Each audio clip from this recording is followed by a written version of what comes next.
Hey,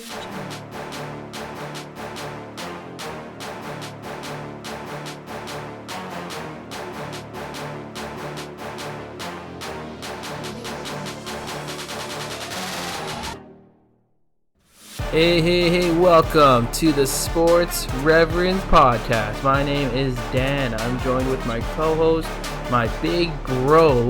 He's known as the coach, as he's coached around the world. And we're here with our unapologetic faith and our hot sports takes. We are a man down once again. White Sports Revs Drew is unavailable. You know, he's got 4 kids. We'll give him a break. And he's actually dealing with an injury too. Oh yeah, and he runs a church, so his life's pretty busy. But that doesn't mean we're not gonna give you the best we got, because it's gonna be a good show today. Coach, what's been going on with you? What's new? What's good?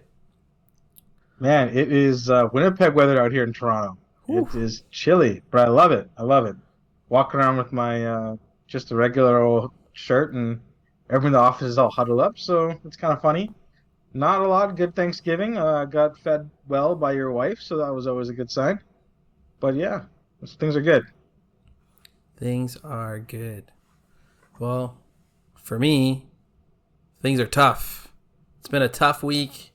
I've had a lot of mean friends of mine send me score updates on the Dallas Cowboys, and that's the hat I was actually supposed to wear. We just never got to see each other, which I'm okay with. I spared you. It's been a tough go sports-wise for me, so my heart is hurting. But it's okay. Maybe you'll bounce back. That is the beauty of sports. It's always another opportunity. So why don't we start with some quick hitter news? No, actually, why don't you give us a rundown of our show, and then we'll hit some quick hitter news. Sure. We're going to start off with quick hitters. We're going to talk about the week that was in the NFL. Some of the games we're highlighting this upcoming week. We will talk something about Thanksgiving, even though we're a week late, or a couple days late. We'll talk a bit about Thanksgiving and the good and the bad.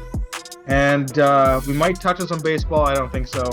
But actually, the topic I'm most excited for is NBA opening night. So that's coming from the 24th. So in about 2 weeks.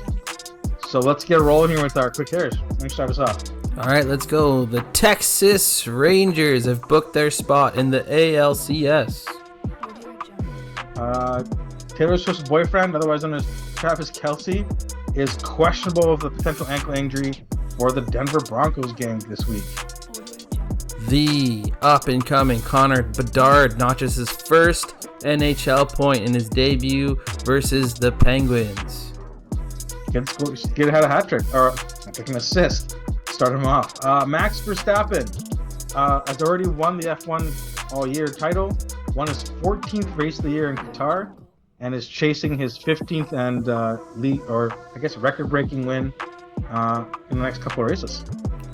And lastly, Dylan the Villain Brooks, continuing on, living up to his name, ejected in under 5 minutes in his preseason game with Houston. Yeah.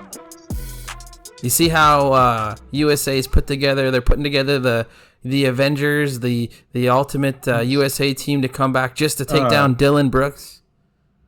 Dylan Brooks and Team Canada, that's who they're gunning for. It might be Jokic. I think I'd be more scared of, but you never know. We'll see. You never know. Let's handle some business here. Urban Hope is our mentorship program that I get to run in downtown Toronto. It's near and dear to my heart as we get to serve this inner city urban community, a lot of cooperative housing and a lot of broken homes. With that being said, there's so much talent and love and kids that are just so full of potential. And what part of our mentorship program is to help build into them, help give them opportunities. We create a safe place for them where they come and hang out during the week. We have even weekly programs. We're building a basketball, not just a program. We wanted to make it not just a team. We wanted to make it a program, almost like an academy. So it's the skills that coach will teach on and off the floor that will help change and help them grow throughout their whole life. That's why we're actually doing this podcast. It's because through sports, we had great coaches in our lives that we learned all these lessons, all these biblical lessons that teaches us how to grow and how to be man of God and all these things that have given us the disciplines to live honoring to God. So that's what our program is for, and we do a myriad of things to help these kids grow and help them have an opportunity to succeed in this life. If you're able to support in any kind of way, visit thesportsreverends.com and you can check out our sponsorship page. It'll always be in our YouTube bio and our description, and you can see it there, and you can find all our sponsors there because we do have some good deals along with chances for you to pour into another community, and you do get a tax receipt if you give more than $20 and live in Canada. Okay, that's the business. Coach, let's toss it to you. Lead us. All right, let's look at some football. We'll start with an unlikely game that I wasn't going to talk about, but Chicago and Washington. Fields and Moore connected 8 times for 230 yards and 3 TDs, and the Bears got their first win. Did anybody see this coming? I'm going to say no. Their first win in almost a calendar year. Yeah. It was an impressive win. I think Washington is really bad, is also part of this situation here. I think people are going to be all over the Bears to be like great in week 6, and I think it's a little bit of a smokescreen because that's how bad Washington is. So honestly, the Bears defense is a high school defense at best. Like honestly, they're that bad. So they got a lot of, from head to toe, the Bears are a mess. And this is coming after a great win that they had. So I don't know. I'm not sold on anything that has to do with the Bears. Magic was not happy with his team. He called them out. Lack of desire. I don't think I really care if I'm on the Commanders, what Magic Johnson has to say, but the Bears host the Vikings, another inept team, in week 6. Could they go for win number 2? Vikings just lost Justin Jefferson. The Vikings defense is also terrible. The Vikings defense do blitz a lot, which could cause Justin Fields a problem. But the Vikings defense also is, as they blitz a lot, they don't get to the quarterback. So it's possible. It's possible that this bad team can beat the other bad team. But you know what? I'm taking Kirk Cousins any day of the week over Justin Fields. I don't care if Justin Jefferson's there or not.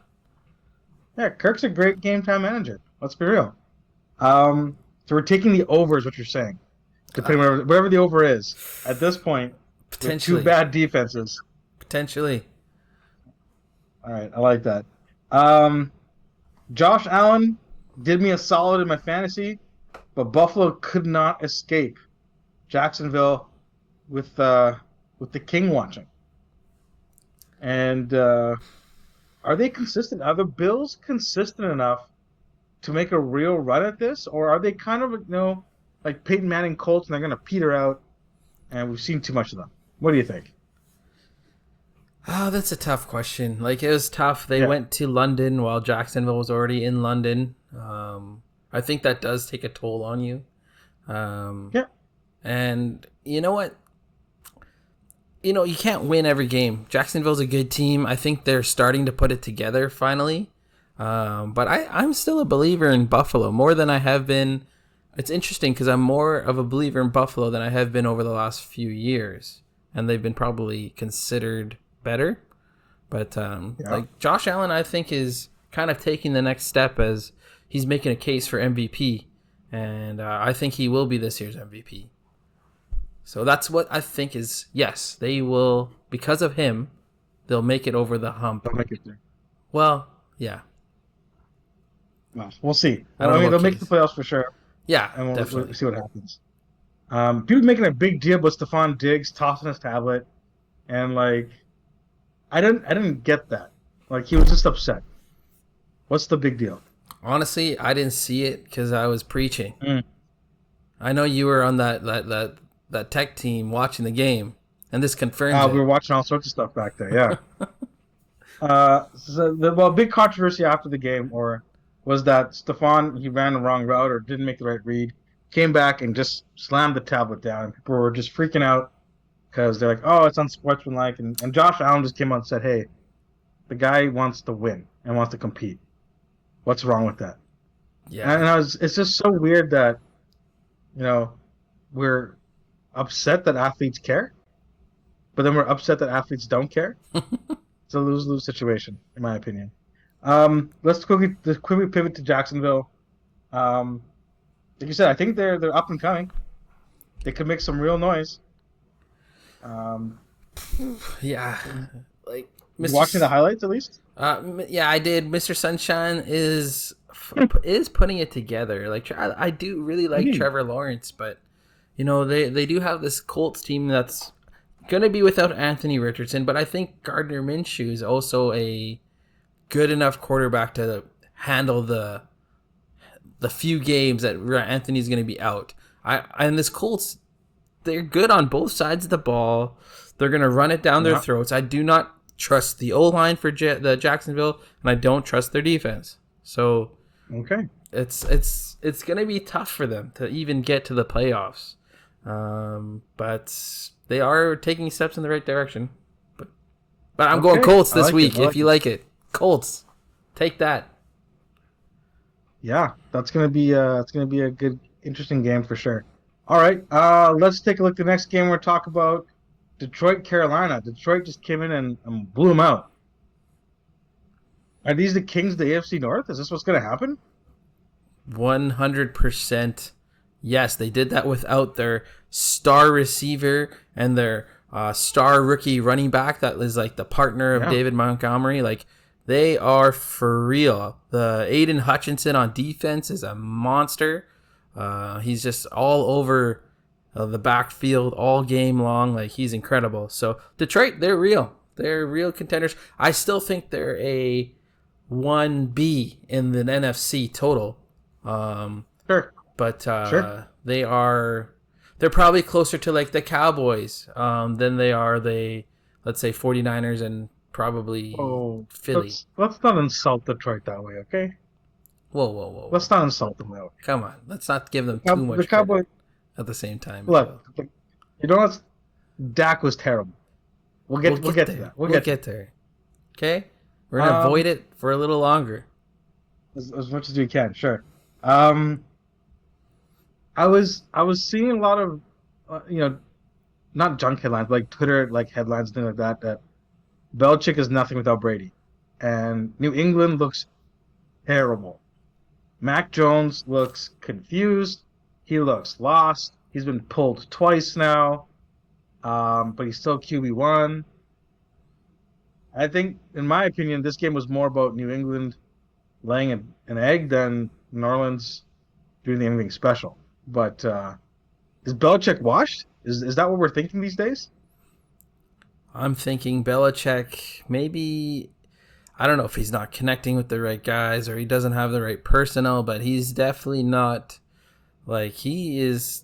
Usually he has his guys prepared, and they were not prepared this game. And, like, for Mac Jones to, like... He's not even throwing the ball with, like...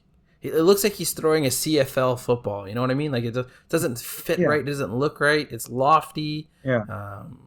It's real messed up. Something's off. Something's very off. I think they need to switch to Bailey Zappi. I think they need to run the ball more and go back to grind it out Patriot football because they are not looking good. No. Should have retired. Some of the acquisitions they've made just have not panned out. Yeah. Not panned out at all. So, gotta get the kids some weapons, really, is what you need to do. But I will glory in New England being awful because they've been so good for so long. They've been so good my whole life. I am happy. Most of your adult life. Yes, 31-0 or whatever it was. I was all smiles. Yeah. So yeah, hate Boston. Philly and the Rams. Not as good as a game I thought it was going to be. Yeah. You tell me what you thought first. Well, I honestly thought it would be like a 40-14 32-38 kind of game. Just a real gun show, slinging it out. Two quarterbacks just going at it, using the weapons, putting on an offensive display. But Rams just kind of came out flat, and it was a bit of a dud. I think Philly was up to the challenge. They looked really good, and they're another team that's kind of been inconsistent since the Super Bowl, which is Typical. neither here nor there at this point. But yeah, the Rams just it looked like not that they weren't prepared, but they looked like they may have had some Thanksgiving turkey from Canada during this game. Yeah, no, I think you're totally right there. The Rams should be like without Cooper Kupp, they had a really up and coming offense, and you added them in, and they started out hot, and they started out looking like this is going to be a over 55-point game. But like you said, they petered out, they wore out, and you know what, Philly, you have to give props to Philly because they are absolutely really good. They're just on their roster, it's like they're incredible, but they're putting it together still. I still believe in the Rams for sure, though, going forward. I believe in Matt Stafford, and I believe that they can put it together too. I just think they got outclassed on Sunday. It happens. It'll be interesting to see how much more Stafford has to give. Right, that's I think going to be a topic for the offseason, that's for sure, depending how this team finishes the year. So now for the best game of the entire week, the woeful Cowboys come over to San Francisco and get whooped. Yeah. Be as impartial as you can. How did you feel watching that game? Well, to be honest, I also didn't get to watch that game because my wife signed me up for Thanksgiving dinner at someone else's house. And I'm actually thankful for that because it was an awful game. It's something special. I did go out and watch the highlights, and I was planning to watch the full thing, but I couldn't stomach it. But I think Brock Purdy, I love the name they've given him, Brocktober. He is a legitimately very, very good quarterback. He's so young still. He's got the it factor for sure. There, you have to give all the credit to the 49ers for moving off Trey Lance in a position where most teams aren't willing to do that. Most teams aren't willing to admit they were wrong with their draft pick, and they moved on to Brock Purdy, and he showed he just showed how poised he is, and that's a great word for it. Is incredible. Him. Even when the Cowboys took away things like McCaffrey and Debo, he goes, "Hey, I'm gonna have Kittle here. I'm gonna pump Kittle full of everything here," and he's still able to move the ball, move the rock, and their defense is also just nasty as well. So all props to the 49ers. My one worry for the 49ers is that they are a team that peak too early and peter into the playoffs. Could be. But what I'm hoping for is these lowly Cowboys to get these ugly losses out early and figure it out for the playoffs. And they got to figure out Dak Prescott here because he shows at some points he's a very legitimately top end quarterback, and then he shows these duds where he is just disgustingly awful. Yeah. And they can't get rid of him or anything like that because he's got a $60 million cap hit next year. So it's impossible to do that. They got to figure it out because I still believe he does have a good skill set. They just have to put him in positions where he's not going to overdo much. He's got to be he's a game manager. You can't expect him to elevate your team to win. Yeah, it's tough because Dak called that game humbling, which I feel is kind of a weird thing for him to say because he just didn't play well. He hasn't played well. This season would be so far not a great start for him. Yeah. And they really have to pick it up. Their division's weak. Right? Aside from Philly, they can definitely sneak into the playoffs still. Yeah. Right? So it's not like it's all hope is lost, but they really, really have to put some string some wins together. The running game needs to get going, but it's hard to get the running game going when you're behind early. You know, Kittle with 3 TDs, that's huge. So big fantasy day for him finally.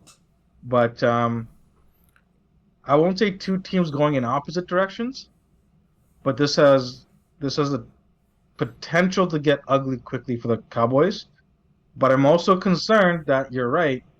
San Francisco is maybe one twisted ankle away from, spiraling and peaking too early, and it's going to be interesting to see how they run through the rest of the year. They do have a tough test coming up in Cleveland, week 6. Not their first real challenge, but definitely. I don't think Deshaun Watson's going to play again, so I think they're going to steamroll him. If he doesn't play again, then yeah. I would have chose the beginning of the season that this is the game they would totally let down because I think Browns are pretty good, but I don't think Deshaun Watson's going to play. Yeah, if no Watson, then a different story. That's for sure. Yeah. I will say this. Let's go ahead. Go ahead. No, go ahead. Yeah, I was just going to say, in basketball, a lot of the times we look to and we refer to matchups and how the matchup actually, some teams just have your number, and you're going to have to figure that out later on, and it's easier to do in basketball to do that. For football, I think that's another thing too. Like the 49ers, they match up well with the Cowboys, and they match up well with the Rams, and that's where you see them really excel, and you've seen that over the last few years. You see the Cowboys, they match up well with Philly, and for example, Philly actually matches up well with San Fran. So it is a thing of how that goes, and so that's something. If the cards play the right way, you never know. Yeah. Oh, it's true. It's true because the Cowboys' defense is really good. Yeah. Right. They're a really good defense, and for them to give up 42 like that, it's crazy. Is insane. So, let's flip to them. Actually, Dallas and I was gonna say the Clippers, but it's the LA Chargers. That should be a good game. Maybe Monday a bounce nighter. back game. Yeah. Monday nighter. Yeah. So, all eyes on America's favorite team. Do they pull it out? Do they walk into SoFi Stadium and pull it out? If they don't pull it out, it's not going to be an easy task. But if they don't pull it out, I think some heads are going to roll because already. Yeah, this is they have to show that they can beat good teams. It's not just about that. For the last few years, they've just been destroying bad teams and get to the playoffs and can't compete with the good teams. So they got to show that they can beat good teams. The Chargers are a good team, and this will be a good test for them. And it should be a shootout. It's going to be an exciting game on Monday. Something to look forward to, that's for sure. And last game that we're going to highlight for Week 6, Detroit, Tampa Bay. Tampa Bay I think is surprising a lot of people. Mm-hmm. And Detroit obviously surprised a lot of people as well. So this could be a fun one to watch, especially for neutrals. Baker Mayfield is a legitimate quarterback. He's playing so well.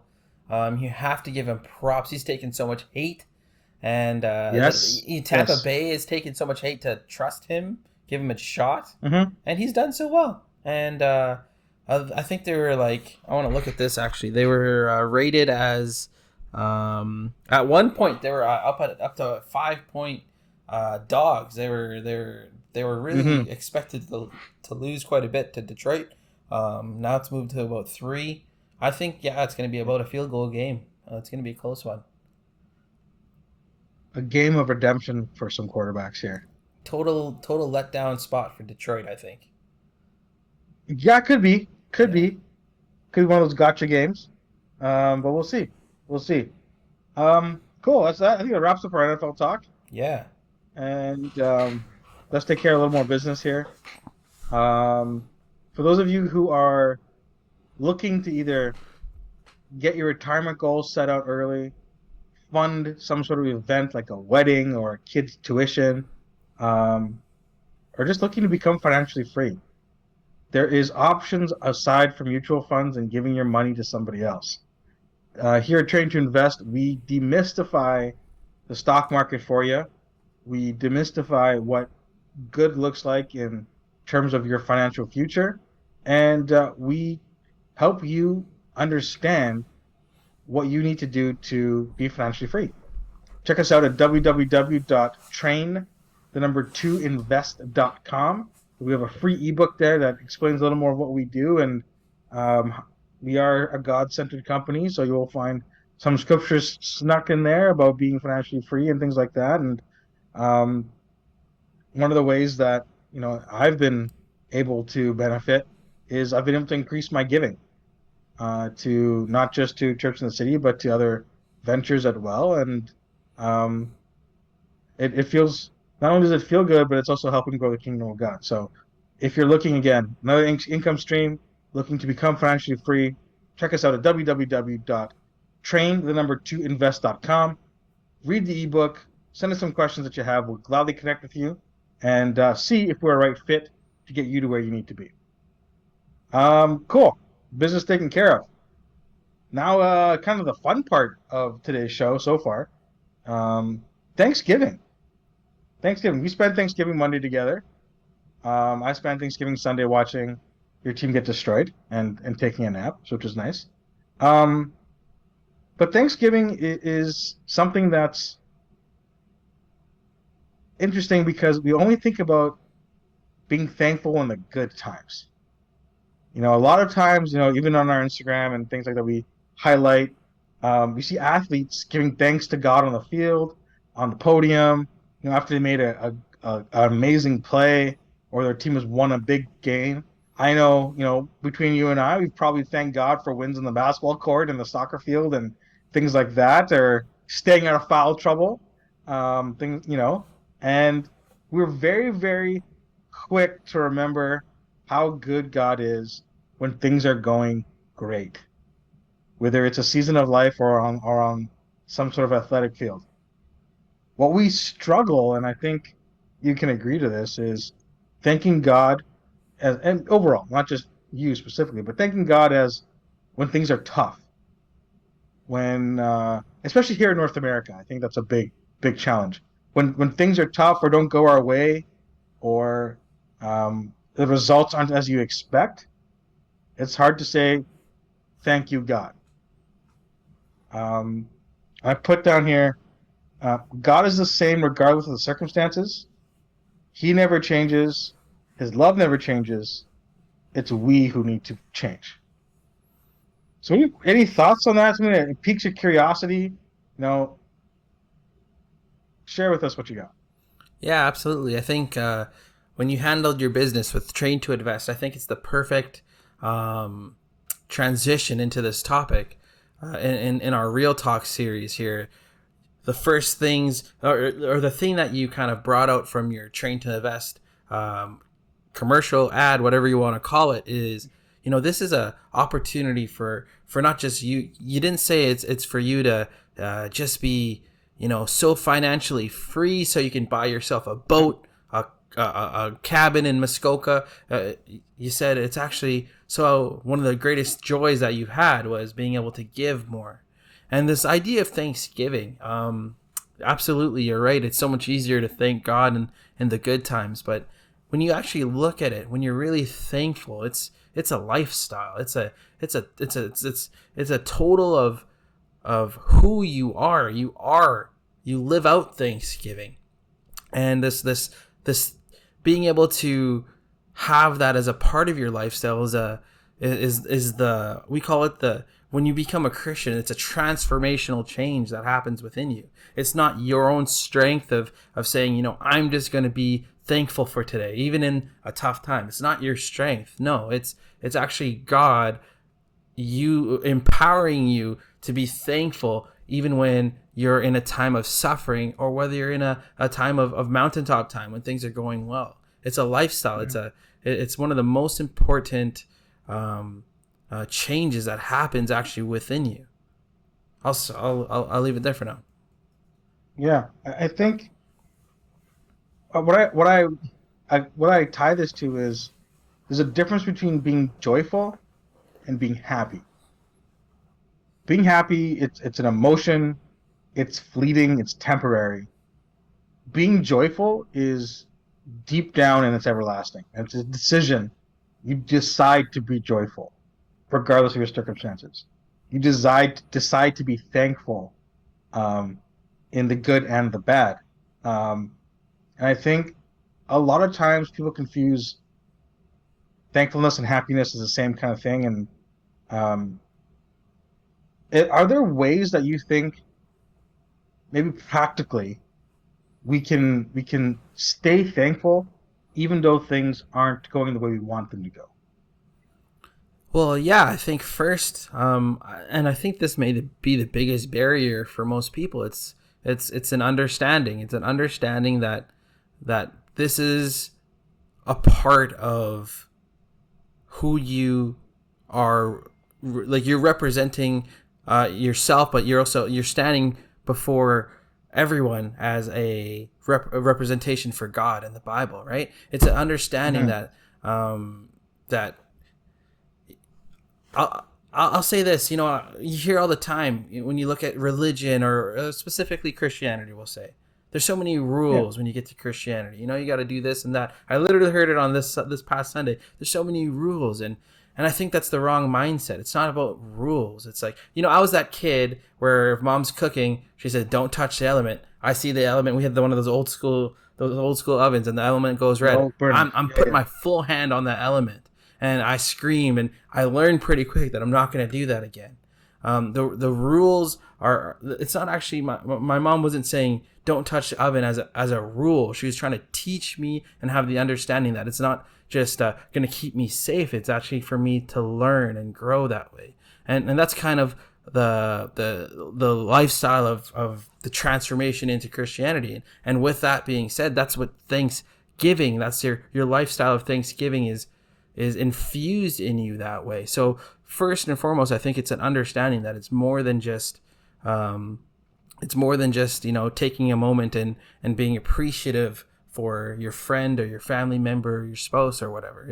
It's who you are going to be. And another practical thing that you can do is when you have that transformational change, is like you said, there's going to be ways that are opened up for you to put that into practice, right? And that could be supporting a cause. That could be being a friend to someone who maybe you just don't want to listen to them this evening, but you give them a call anyway.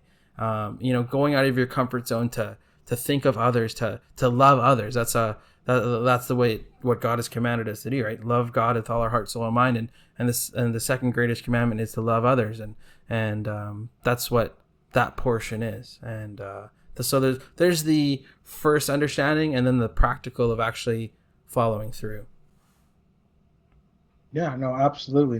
And I want to echo that point of getting into your comfort zone because, like, for those you don't know, I help the tech side of things on Sunday mornings at church in the city. And some mornings I just be like, the other guy's got it. Maybe I'm tired. Maybe I had a long week. Maybe I didn't sleep so well. Maybe I stayed out too late, watched too much TV. Just like, I'll watch church online. It's okay. And or also other, I could just be sad for whatever, or emotional about something else. Um, Doing the right things, even though it's routine, is important. Coming to church and getting around other believers. Like last Sunday, God was definitely in the house. Like you felt it. He was there. The worship, he was moving and through prayer and all that kind of stuff. And you don't quite get that when you sit at home and watch it on TV. Pushing yourself to do the quote unquote right things puts you into an area of, hey, you know what? So and so is um, having a hard time, and I can relate to that. And we talk about it, and you realize God's still moving regardless of the situation. Another practical thing that I like to do that I found that has worked for me is especially when I'm, down in the dumps about something or I feel like something's going against me is take a step back and be like, in the last month, can you name 5 times that God moved? And it doesn't have to be a big move. It doesn't have to be something like earth shattering, but you say, okay, you look back, okay, I found 5 things. What about the month before that? And the month before that? And all of a sudden you're thinking about, oh man, like God was faithful in so many different things that I didn't even recognize at the time. Right? And it gives you that hope, it gives you that reassurance that he's not changing. Right? He's eternal. It is us who is up and down and volatile. Looking back at what God has done for you gives you understand, okay, God is gonna work something out. And maybe you didn't get that promotion. Maybe you got a speeding ticket. Something happened. Maybe you got an unexpected bill. But at the end of the day, our hope isn't in our job. Our hope isn't in anything earthly. It's in God. And I think you really nailed it on the head saying being thankful is almost like a mindset. It's an active decision. You're going to be like, okay, so I didn't quite get the closest parking spot, or gas went up 10 cents before I decided to fill up. Think about what you're thankful for. And especially and what really kind of triggered this, for me at least, this topic, was, what's going on in the world today. Right? Like, hearing stories about people being kidnapped or babies being beheaded kind of puts a perspective on, what should I get for lunch today? Or my Starbucks order was incorrect. Life is so hard, right? Yeah. And it also, like, even things that are important to me, like getting promoted in my job or doing the right thing, yeah, those are important. But are they life important? If I don't get the promotion in the next 6 weeks, is my life fundamentally going to change? No, it won't. That'd be disappointing. But I still have a job. I still have a car to get to work. I'm not worried about being pulled off the street because I'm a Christian and disappearing into the middle of nowhere. I'm not concerned that my brother, who's a pastor, is going to get kidnapped and end up on Al Jazeera TV. Like, I'm not saying to discount people's problems, but it's understanding, yeah, okay, this is a tough time, but who do I put my trust in? It's not me. I'm just a dude with graying hairs in my beard who's trying to make it through here. I have a relationship with an all-powerful, all-knowing, all-everywhere being who loves me and who can create an entire universe where things work in perfect harmony. And he cares enough to feed the birds. He cares enough to make sure that the plants get the water. And he loves me more than that. So why is he not going to take care of me? So put into perspective, what God has done for you.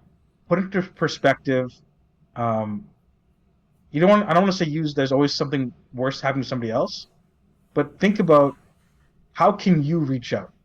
How can you do better? We talked about, restarting your faith. We talked about getting involved in your church and sharing your testimony. Those are life things. Those are the things that help you remember, hey, God's on my side. And it sparks conversation. And you never know what kind of story somebody else is going to talk to you and encourage you with. So I think that's my preaching for today, but like, being practical and thinking about, how can I impact God's kingdom, puts a lot of things in perspective. Yeah, I love what you said about not discounting people's sufferings and their challenges. Absolutely, that's not what we're trying to say here. We're trying to say here is, what are you going to do when you're in a time of suffering or in a stormy season or in a challenge? And I want to challenge you to is this is where you fall to your knees. This is where you're praying. You give it to God in prayer. And you see in Psalm 31, it talks about, it's a really authentic picture of David. David's life This is where he's praying to God when he's in his suffering, and David knew what suffering meant. Like if you look at Samuel 1 and 2, you can see David through his suffering, and he's at his best friend's house, and the best friend's father comes in and is trying to kill him, chucking spears at him. He's trying to murder him right there on the spot. And this is what David does. He goes, he finds a quiet place, and he prays. And he says, God, I need you. I'm going to bring you this. I'm going to give you my challenges. I'm going to give you my hurt, and I'm going to trust in you. And every time I've done that in my life, in my experiences, I've had God come through for me over and over and over again. I hope that can be an encouragement to anyone listening today, because that's what you have to do. And and when you do that, and when you see God come through for you, don't forget to do it in the times of payday, the times of the blessing, and all those good things as well. I think the last thought that I have kind of ties into that is God doesn't work by our rules. Yeah. Right? We have as human beings, we have a limited concept of time, space, physics, and what can happen. And those are constructs that we just have to live in. That's our reality. However, you can't put God into a box. And there's so many times in my life where I think, okay, if this, and this happen, I'll be happy, problem solved, whatever. And I pursue that, and the result isn't what I want, doesn't come the way I want it to, and I'm disappointed. Versus where I say, okay, God, here is my issue, here's how I'm feeling, I trust you, I'm thankful, etc., and I let it be, miracles happen. And a miracle doesn't have to be something huge. It could be something small. But something out of the middle of nowhere, which I could never foresee, I could never even predict, I couldn't even think about happening, occurs. And all of a sudden, you're like, whoa, that just happened. So my encouragement to everybody out there is stop thinking so hard. Get on your knees. Pray. Go to church. If you've only been watching online for a long time, get back in the building and see what God has in store for you. It's good. Great. Awesome. I think we wrap up with some basketball. Since White Reverend isn't here to give us some blank stares, let's transition to opening night. Yeah, come on. I'm ready. Doubleheader. I'm excited for October 24th. It's doubleheader. Lakers at away. Denver, ring ceremony. Oof. And then followed up by Phoenix at Golden State. Now, before you even start, the only part I don't like about living in Toronto is the late night games are late. They are very late. The extra hour in Winnipeg, helps. You're in bed late by night games here midnight in Winnipeg. Now it's like 1 here. Yeah. So why don't you start us off? I'll give you the first floor here. Lakers at Denver. Cool. Yeah, I don't know.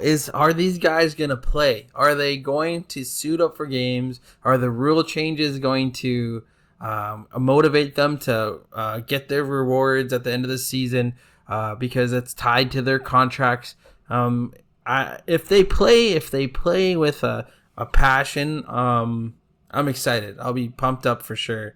If LeBron's like, okay, I'm going to sit out this first game, I got to get ready for the second half of the season. It's so frustrating. Are these guys going to play? If they play, it's going to be fun. It'll bring the competitive edge back to basketball. I think that one part of the in-season tournament, or whatever they're calling it, is the games that are on Tuesday and Friday all lead up to this in-season tournament. I think that'll make basketball exciting in November, which it hasn't been in a long time. It's exciting in the first week of October, but November's the dry spell. And so this hopefully, I think it brings some excitement, gives some hope for, hey, maybe the Raptors can actually win something in the mid-season. Who knows? But yeah, I'm excited. I think Denver is still so good. They're gonna really miss Bruce Brown. Is it? Yeah. But the Lakers got better. The Lakers are good. They're This is scary. going to be a monster of a first game. Yeah. I don't think I've been this excited for our first game in a long time. Um, I think the Lakers, they've been doing a lot of talking in the media lately. Um, and I think Mike Malone's dad passed away just recently. He was Mm. actually the first coach of the Raptors. I believe his name was Mark. Wow. But anyways, I think Jokic is going to come out and he's going to do something special. I think the Lakers will probably have a really strong start. First quarter, they may blow them out in the first quarter because it'd be the banners are coming down, the rings are being shown off, LeBron's going to go off. But I think Jokic is going to do something special this game, and Jamal Murray, who took some time off for the summer, should be well rested. Maybe a little envious of not getting a bronze medal, and I think it's going to be a good game. What I'm more interested about is the Phoenix and Golden State game. This is going to be no defense. We're going to see if Chris they're Paul's trading return. Nurkic. Chris Paul's return, yeah, exactly. I mean, he's a bit washed, but that's fine. No defense, all offense. The only person who might be playing defense is Draymond Green, but that's because he can't do anything else. So I'm pumped. I think Durant is going to come back and want to gun down the Golden State team that probably still talks trash about him behind his back. Bradley Beal wants to put on a show because he's finally in a position where something's expected of his team. It'll be interesting development to see what can happen. So I think NBA planners put a good opening night together. It's definitely desperation time in the sense of like the older guys' careers are coming to an end. It's weird to say that Curry and Durant, they're getting old while Yeah. LeBron's been old and is Yeah. way past. It's gone. Like it's getting close to that time for these guys. So they have, if they're gonna do any more winning to secure their legacy in their careers, they got to do it the next year, 2, 3 Maybe 2 years or 3. max. Yeah. And Curry's It's gonna like, be what, for me, 39 in 3 Yeah. years. Yeah. Like that's crazy. For me, it's like when KG, Duncan, and Kobe, when those guys all retired, and Vince, it was like, man, what is happening right now? So It was very strange. that Very might be strange. an exciting thing as the next come up in the NBA. The new fresh talent might be, good to see who's going to be the next. But yeah, I think I'll just say Lakers and Nuggets. I think the Nuggets are going to coast. I don't think they're going to care. They're going to be Okay. They're going to be like a mid-level standings throughout the whole year, and teams are going to let them go under the radar. They're going to kill it in the playoffs. Okay. I think Lakers come out Interesting. hot, and they probably dominate. I bet you the Lakers dominate. Suns and Warriors. Well, they need the home court advantage. Yeah, they definitely do. And you can't really take too many games off in the West. Suns and Warriors. I don't know about this Warriors team. Chris Paul is going to be in your starting lineup with Steph Curry. Klay Thompson's going to play power forward. Who's covering Kevin Durant? Wiggins? Like, this is going to be tough. The Suns are really good, and now they got some depth. Yeah. Suns. Yeah, they bolstered their bench. Yeah. Suns are going to slap them. Opening game. Ooh. Kevin Durant is Okay. I feel like Kevin Durant's going to go on a tear this year. And as long as he I don't think so. tear I nothing, think so. he's going to be okay. Yeah. He's If boom. he stays healthy, I think he's one of those guys. And I say this not that he is Michael Jordan, but he likes to manufacture stuff in his head to get him going. Yeah. Like you look at him when he responds. Like, why is he responding to people on Twitter? Like, this dude has got nothing else to do. He's just trying to motivate himself. He's just trying to like turn on that spark. And like some random kid in the middle of nowhere will be like, "Oh, I like LeBron better than KD," and KD be like, "Okay, this is the one who's doing it for me tonight." And he'll just go out there and slash it. And I think you're right. I think if he can stay healthy, he'll put up some monster numbers. KD is 500 and about 50 points away from being top 10 scorer all time. And Wow. James Harden is just like 310 points approximately from getting to the 25,000 point club. Who gets there first? Well, it depends because James may not be playing. Who knows? Yeah, that's Who tough. knows? James may also be like 100 pounds overweight. We don't know yet, but if I did the math on it, if KD plays, I can't remember how many more years, but if he plays his game the way he is right now for the next, I think, 5 years, I think he's averaging about 25 points a game, 26. He actually will have more points than Wilt. No, sorry, more points than Kareem. Okay. Kareem. Okay. You said Wilt, I thought Kareem, so I know we're on the same page. Perfect. And Durant's game can transition to that. Yeah. Can you imagine a 39-year-old Durant just sitting in the corner? 100%. Boom, boom, boom, just dropping trays. Post up some little guy. Picking pops. The dude just has to stay healthy. Yeah. I think that's the biggest thing that's aided LeBron's career is that he stayed healthy. Yeah, big time. Stayed healthy. And you're built like a tank, sure. You have to give him props for that. Like he spends the money on his body. Yeah, absolutely. Hey, you get $1 billion from Nike, you can afford a couple hundred to take care of your body, right? Yeah. Oh yeah. Cool. I think that's a wrap. That's a wrap. I think that's a wrap. That's it. It's good pod. It's been a fun time. Make sure you guys like, subscribe, check out our YouTube, leave some comments, hit us up on the Twitterverse, all these things, whatever you call it, X. X. And what you can do to help support the Sport Reverends is share our content with with your friends and your stories and all those kinds of things. And the more you spread it, the better it is, and we can help not only give our hot takes, but we also get to share about our unapologetic faith. We hope it encourages you as well to be unapologetic in your faith as well. Let's see if we can get the hashtag Free the Drew going here. Free the Drew. So we can get him back for next week. Free the Drew. We'll say Free Drew. Free Drew, sure. Free Drew. All right. We'll go from there. White Sports Revs, we love you. Love you and you miss you, bro. Peace out, world. Peace.